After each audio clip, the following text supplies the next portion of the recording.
నాయనా విక్టర్ వెంకటేష్ బాబు, మంచి కూతుర్ని కలిగించావయ్యా. అలాగే అట్టైశ్వర్యాలతోటి మంచి సౌండ్ ఉన్న అల్లుని కూడా, కుబేరులాంటి అల్లుని కూడా మీరే సమకూర్చాలి. వెంకటేష్, నువ్వు ఉన్నావు? ఉన్నాను. నీ సంగతి చూస్తూ ఉన్నాను నాయన. హలో వెంకటేష్, చెప్పరా. రాత్రి చేసావా? చికెనాలు బాగానే ఉంది. చూడమన్నాను. ఇంతకే సంబంధం పద్ధతి అయిందనో రే రాజులా.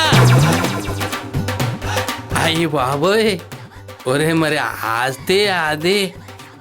అయ్యి బాబోయ్, 25 ఎకరాలు మగనియా.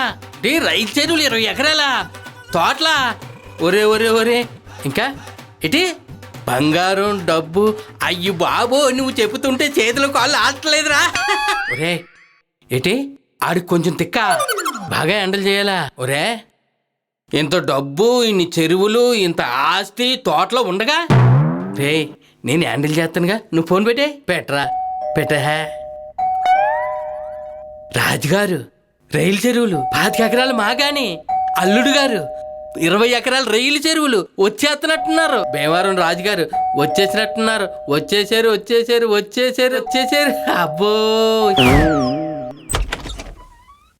ఏడేంటి ఇలా ఉన్నాడు? మీరు వెంకటేష్ చెప్పిన నేనే భీమవరం నుంచి వచ్చిన రాజుగారు కదండి? నేనే. ఆహా, బుర్ర మీద బొచ్చలేదు కానీ అచ్చం మహారాజు గారు వచ్చేసు. తెలిసిపోతుంది. రండి.